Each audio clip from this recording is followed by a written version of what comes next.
एक ऐसी दुनिया जहां इंसान हमेशा अपने दिमाग को तेज बनाने के लिए नए औजार बनाता रहा है, व्हील से लेकर इंटरनेट तक। और फिर एक दिन एक डिजिटल दोस्त का जन्म होता है, चैट जीपीटी।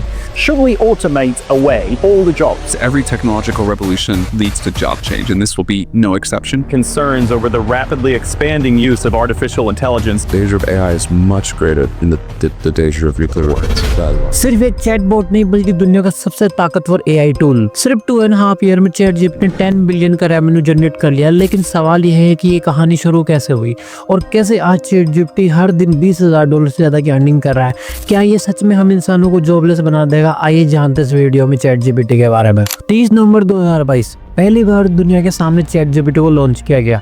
लेकिन ये केवल दुनिया के लिए नहीं था। असल में एआई की शुरुआत 1950s में हुई जब एलन ने एक सवाल पूछा, कैन मशीन थिंक। 1956 में डार्टमाउथ कॉन्फ्रेंस होती है जहां पहली बार साइंटिस्ट ने इसे आर्टिफिशियल इंटेलिजेंस या एआई नाम दिया। इसके बाद 1960s में पहला एआई प्रोग्राम आया जो सिर्फ चेस खेलता था और सिंपल प्रॉब्लम सॉल्व करता था। लेकिन उस टाइम पर कंप्यूटर की पावर कम थी, डाटा भी कम था, इसलिए एआई की प्रोग्रेस थोड़ी रुक सी गई। और 1980s और 90s में तो इस दौर को एआई विंटर कहा गया, जहां लोगों को लगने लगा कि एआई तो सिर्फ एक फैंटेसी है, ये कभी पॉसिबल हो ही नहीं सकता। लेकिन 2012 में एक मूवमेंट ने सब कुछ बदल कर रख दिया जब डीप लर्निंग या न्यूरल नेटवर्क्स आए। ये न्यूरल नेटवर्क एक तरह से कंप्यूटर का ब्रेन है जो बहुत सारे डाटा को स्टोर करता है और उससे सीखता है। आइए किसको एग्जांपल से समझते हैं। जब भी आप इंस्टाग्राम चलाते हो और किसी रील को लाइक करते हो तो वो डाटा स्टोर होता है, और जब नेक्स्ट टाइम आप इंस्टाग्राम चलाते हो तो इंस्टाग्राम आपको सिमिलर रील दिखाएगा। ये न्यूरल नेटवर्क्स इंफॉर्मेशन को लेयर्स में स्टोर करते हैं। जैसे किसी एनिमल में मल्टीपल लेयर्स होते हैं, सेम ऐसे ही न्यूरल नेटवर्क्स भी इंफॉर्मेशन को स्टोर करते हैं और फिर उस इंफॉर्मेशन का एनालिसिस करके रिप्लाई करता है।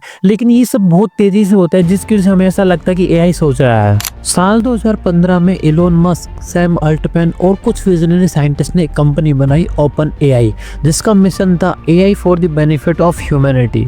2018 में चैट जीपीटी फर्स्ट आया। 2019 में चैट जीपीटी 2 जो पावरफुल था लेकिन दुनिया के सामने नहीं लाया गया क्योंकि मिसयूज होने का डर था।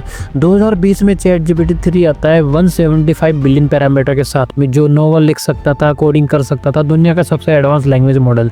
इसके बाद 30 नवंबर 2022 को पहली बार दुनिया के सामने लॉन्च किया गया चैट जीपीटी 3.5। लॉन्च के जस्ट बाद ये इतना पॉपुलर होता है कि सिर्फ 5 दिन में 1 मिलियन यूजर्स और सिर्फ 2 मंथ में 100 मिलियन यूजर्स इसको यूज करने लग जाते हैं।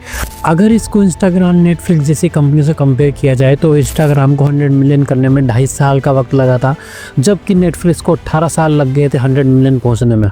चैट जीपीटी दुनिया का सबसे तेज ग्रो करने वाला ऐप बन जाता है। लेकिन सवाल ये है कि ये काम कैसे करता है। चैट जीपीटी एक लार्ज लैंग्वेज मॉडल है, बेसिकली एक डिजिटल दिमाग, एक ऐसा दिमाग जिसको हम इंसानों की बात करने के तरीके, हमारा भाषा लिखने के तरीके, हम जैसे एक दूसरे से साथ इंटरेक्ट करते हैं उस स्टाइल पर इसको डिजाइन किया गया है, ट्रेन किया गया है। इसीलिए ये इतना रियल लगता है कि मानो हम किसी दूसरे इंसान से बात कर रहे हो। बस फर्क इतना है कि चैट जीपीटी को ट्रिलियंस ऑफ वर्ड पर ट्रेन किया गया है। बुक्स, वेबसाइट, आर्टिकल, कन्वर्सेशन, मतलब जैसे एक बच्चा लाइब्रेरी की हर किताब पढ़ ले, उसका पैटर्न याद कर ले। चैट जीपीटी डायरेक्ट आंसर याद नहीं रखता बल्कि लैंग्वेज का पैटर्न सीखता है। कौन सा वर्ड किस वर्ड के बाद आएगा, सेंटेंस का फ्लो कैसा होना चाहिए, टोन कैसी होना चाहिए। एग्जाम्पल के लिए जब आप बोलते हो वंस अपॉन ए तो एआई प्रेडिक्ट कर लेता है कि टाइम आने वाला है, और अगर आप बोलते हो मैं कल स्कूल तो एआई प्रेडिक्ट कर लेता है जाऊंगा। लेकिन ये प्रोसेस ट्रिलियन टाइम फास्टर होती है। हम इंसानों के पास 86 बिलियन न्यूरॉन्स होते हैं लेकिन चैट जीपीटी के पास ट्रिलियंस ऑफ पैरामीटर्स है। इसकी वजह ये सिर्फ एक टूल नहीं बल्कि एक सुपर प्रेडिक्शन मशीन है जो एकदम इंसान जैसी लगती है। आज 2025 में चैट जीपीटी को 800 मिलियन से ज्यादा लोग हर हफ्ते यूज करते हैं, जिसकी वजह से आज चैट जीपीटी $20,000 से ज्यादा कमा रहा है हर दिन। अगर इसके एनुअल रेवेन्यू की बात की जाए तो चैट जीपीटी ने 2023 में 1.2 बिलियन का रेवेन्यू जनरेट किया, 2024 में 2.7 बिलियन का, और जुलाई 2025 तक chat GPT 1 billion per month earning कर रहा है। मतलब आज 2025 में चैट जीपीटी का रेवेन्यू 12 बिलियन है। और यहाँ सबसे इंटरेस्टिंग फैक्ट ये है कि आज चैट जीपीटी का शेयर मार्केट 60% है, यानी 100 लोगों में से आज 60 लोग सिर्फ चैट जीपीटी यूज कर रहे हैं। जब कोई टेक्नोलॉजी का इन्वेंशन हुआ है तो उसका नेगेटिव इम्पैक्ट भी देखने को मिला है, और एआई को लेकर सबसे बड़ा नेगेटिव इम्पैक्ट आया हमारी जॉब्स को लेकर। साल 2024 में 1,50,000 टेक वर्कर्स की जॉब चली जाती है, जिसमें माइक्रोसॉफ्ट ने 28,000, गूगल ने 24,000, अमेजन ने 20,000, मेटा ने 16,000, एप्पल ने 12,000 लोगों को ले ऑफ किया। इसके अलावा हमारे इंडिया के सिलिकॉन वैली बेंगलोर में 50,000 IT प्रोफेशनल अपनी जॉब खोते हैं 2024 में AI की वजह से। इसके अलावा हमारे देश की जानी मानी कंपनी TCS में भी 12,000 लोगों की जॉब चली जाती है सिर्फ AI की वजह से। ये डाटा तो सिर्फ IT सेक्टर का है। इसके अलावा finance, coding, graphic designing, video editing और जिन भी सेक्टर को AI ने इम्पैक्ट किया है उन सभी सेक्टर्स में हजारों लोगों की जॉब गई है। लेकिन AI ने जॉब ली है तो AI ने बहुत सारी जॉब बनाई भी है, ऐसा WEF का कहना है। WEF का एस्टिमेट है कि 2030 तक AI और उससे रिलेटेड टेक्नोलॉजी में 170 मिलियन नई जॉब क्रिएट होंगी ग्लोबली।